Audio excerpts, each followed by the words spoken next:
Ja, det var ju jättemånga som kom och ville sjunga med. Ja, ja, ja, ja. Ja, ja, ja, ja. Fin, fin, fin, fint. Fin, fin, fin, fint. Ja. Ja.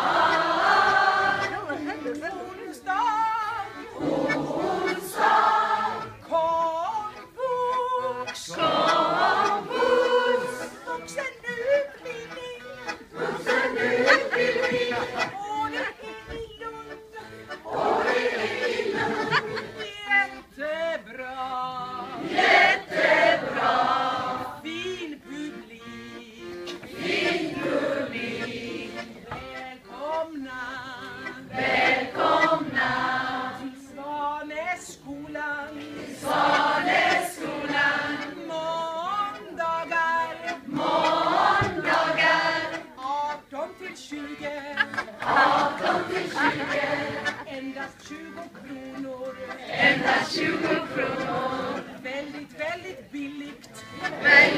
väldigt billigt.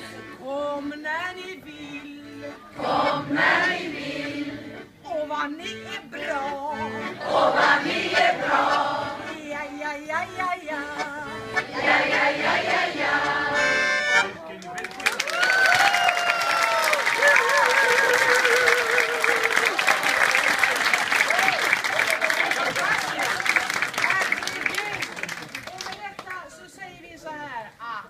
Vi sjunger oss ut med en liten kanon. För det hade vi ju förut. Kanon, det är att man sjunger en sång, samma sång, men man börjar på lite olika ställen. Ja, precis. Och ni får gärna vara med. Så att det är det sista vi gör. Men nu har ni faktiskt lärt er riktigt tydligt vad det handlar om det här. 20 kronor, väldigt billigt, jättebra. Okay? Tack så jättemycket för att vi fick komma. Tack så mycket.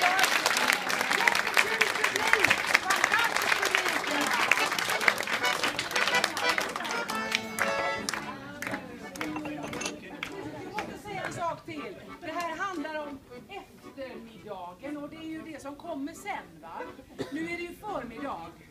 Men det handlar om good afternoon. Okay? Och ni kan ju sjunga den till varandra sen när det blir eftermiddag.